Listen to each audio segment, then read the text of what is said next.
Assalamualaikum warahmatullahi wabarakatuh. Asyhadu an la ilaha illallah wa asyhadu anna Muhammadar Rasulullah. Asyhadu an la ilaha illallah wa asyhadu anna Muhammadar Rasulullah.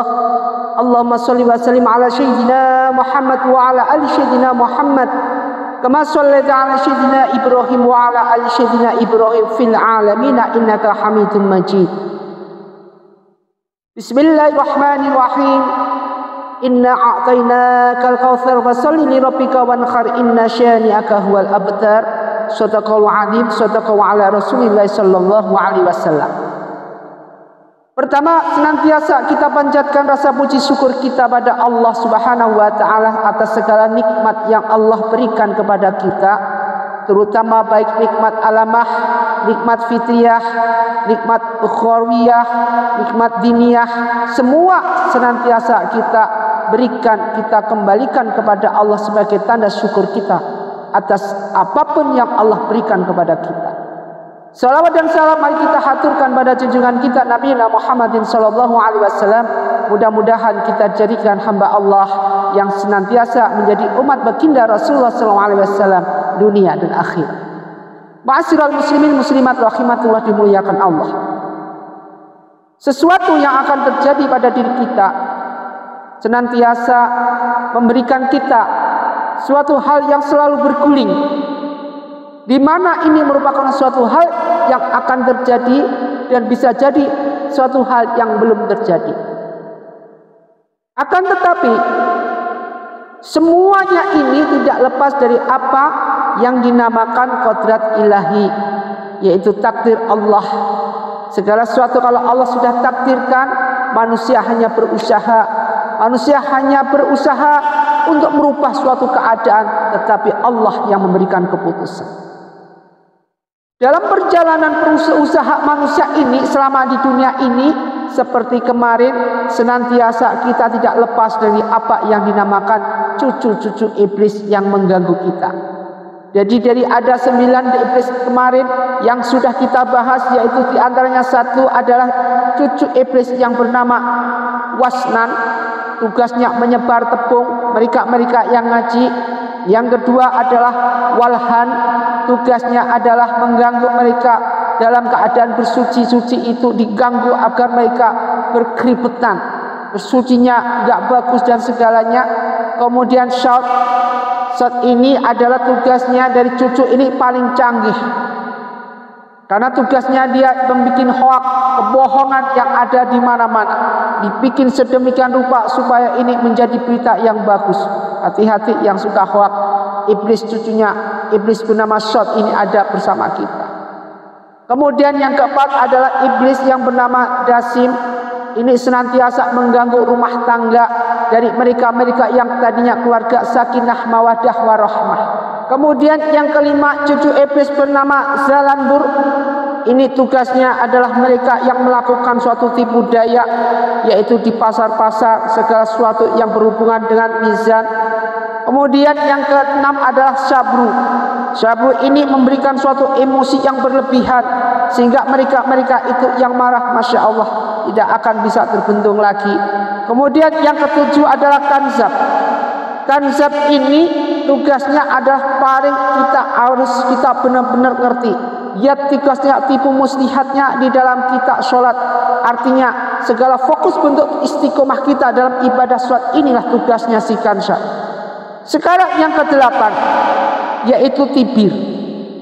Cucu iblis yang bernama Tibir ini, yaitu ini tugasnya adalah membikin hamba Allah atau umat baginda Rasulullah SAW ini senantiasa ke arah negatif, yaitu negatif dalam hal marah. Jadi kalau marah senantiasa dibikin dia berlebihan, terus marah terus. Makanya kalau orang marah susah dibendung. Inilah dinamakan Tibir. Tibirnya ada di sini.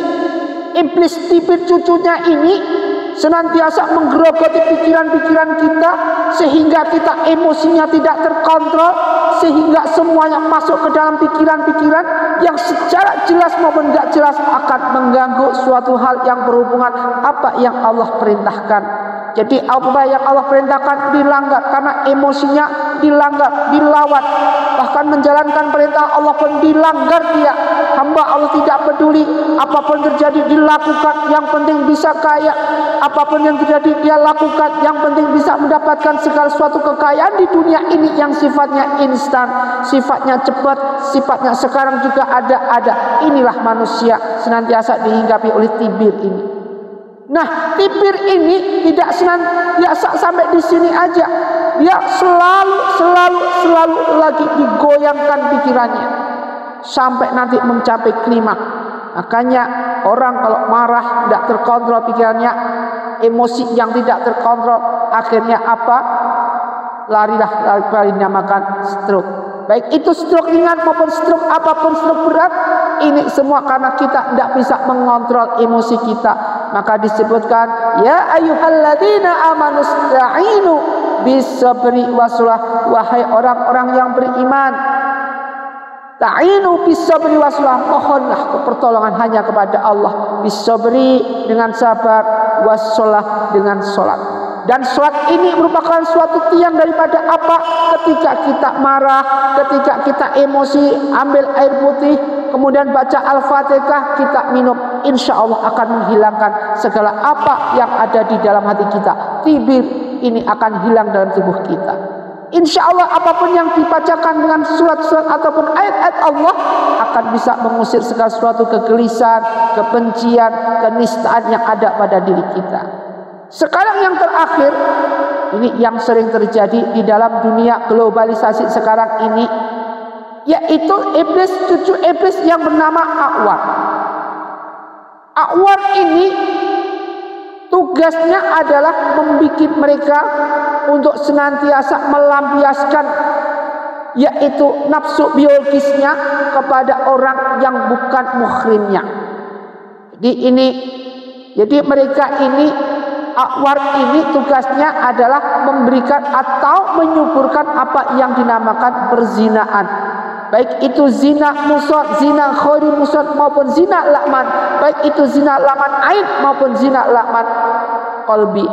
Semua itu diatur sedemikian rupa, dibikin sekeras mungkin, dibikin sedahsyat mungkin oleh A'war ini. Ma'asyiral muslimin muslimat rahimatillah. Kalau kita sudah tahu jenis-jenis iblis yang ada di dalam mengganggu kita, di dalam mengklaim kita, membawa kita ke jurang neraka, jurang penyiksaan yang sifatnya kekal abadi selamanya, kenapa harus kita lakukan? Kenapa kita nggak harus pilah-pilah dulu? Apa yang kita lakukan jangan sampai terjadi pergeseran-pergeseran yang sifatnya bikin kita nista di hadapan Allah Subhanahu wa taala. Kenistaan yang kita hadapi ini, kenistaan yang kita jalani ini di mata Allah, maka Allah akan benci kepada kita. Kalau kita sudah dibenci oleh Allah, hina di hadapan Allah, mau lari kemana kita? Kita lari kepada baginda Rasulullah. Rasulullah juga sudah gak suka sama kita. Apapun yang Allah suka, Rasulullah suka. Apapun yang Rasulullah suka, Allah suka. Ini suatu hal yang harus kita pelajari, bahwa apapun yang terjadi seperti Abu Bakar, hai Abu Bakar, apa yang kamu punya sekarang? Abu Bakar tidak punya apa-apa. Jawaban Abu Bakar, yang ku punya Allah wa anta ya Rasulullah. Yang ku punya Allah dan engkau ya Rasulullah. Artinya kalau Abu Bakar aja punya Allah dan Rasulullah, kenapa kita enggak? Kenapa kita masih dikrisikan atau mendiskriminasikan bahwa harta merupakan suatu hal yang paling dominan, paling utama? Memang hidup di dunia tanpa harta, tanpa uang kita nggak bisa apa-apa. Tetapi alangkah baiknya jadikanlah diri kita untuk memperbudak harta untuk ibadah kepada Allah. Jangan sampai sebaliknya kita diperbudak harta untuk lupa pada Allah. Ingat, kalau kita dapat rezeki berlimpah, rezeki berkah barokah, rezeki ini kita gunakan, kita perbudak rezeki ini untuk ibadah ke jalan Allah, yaitu dengan kita sedekahkan untuk jalan suatu hal. Ketika kita umroh, ketika kita menjalankan ibadah-ibadah lain, kita pakai harta ini, kemudian kita belikan mobil-mobil itu untuk mengangkut mereka-mereka secara gratis ke dalam suatu majelis. Ini kita gunakan harta, kita perbudak harta untuk suatu hal ke jalan ibadah kepada Allah. Sebaliknya, kalau kita diberikan harta memperbudak kita, harta yang berlimpah yang kita punya, sehingga kita saking sibuknya, saking segala sesuatu, terlaminatinglah hati kita, terbungkuslah hati kita, sehingga kita lupa sama Allah Subhanahu wa Ta'ala, sehingga kita lupa sama Sang Pencipta, sehingga kita lupa hayya 'alas shalah, tidak datang ke masjid untuk sholat. Yang tadinya enggak punya apa-apa, sering ibadah ke masjid, begitu dikasih segala sesuatu yang berlebihan, lupa sama Allah Subhanahu wa Ta'ala. Ini artinya bahwa apa? Hati kita sudah terlaminating oleh iblis, yaitu akwar ini. Jadikanlah segala sesuatu apa yang kita punya, mereka yang punya berlebihan, jangan sampai hal ini yang punya berlebihan, punya lebih, diberikan harta lebih untuk segala sesuatu semau gue, merasa dirinya sebagai raja, merasa dirinya sebagai hal yang paling apa yang dia kata AABB, salah. Apa yang Allah kehendaki, bahwa kita di mata Allah tidak ada segininya. Harta yang kita punya seperti Qarun yang hartanya berlimpah, ditenggelamkan oleh Allah. Karena apa? Kesombongan. Ingat, sombong adalah sifatnya iblis. Seperti yang kita bahas baik mulai dari awal nomor 1, wasnan, walan, dan semuanya ada iblis ini, cucu-cucu iblis ini yang selalu mengganggu kita. Ini semua didominan dengan kesombongan. Karena sombongnya iblis ini, sehingga iblis dibuang dari alam atas kemudian dibuang ke bumi. Ini merupakan suatu kodrat bahwa Allah memberikan iblis ini leluasa untuk menggoda anak Adam sampai sebisanya. Bahkan sampai kala idza balaqatit taraq wa qilla man sampai ada di kerongkongan ini, iblis masih sempat mengganggu kita. Iblis masih sempat menyesatkan kita dalam bentuk apapun.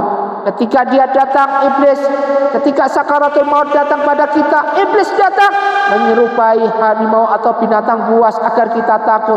Seandainya enggak takut, datang lagi menyerupai seorang, yaitu saudara-saudara, paman, paklik, ayah dan ibu, menyerupai agar kita ngikutin ia. Seandainya ini gagal lagi, iblis datang lagi menyerupai seorang ulama. Katanya intinya, andai kata lisan kita tidak sanggup, maka mata kita mengedipkan saja. Ini artinya sudah kita masuk ke dalam kekafiran, keluar dari Islam, dan ini merupakan suatu murtad terakhir dari sebelum sakaratul maut kita. Ma'asyiral muslimin muslimat rahimatullah yang dimuliakan Allah Subhanahu wa Ta'ala.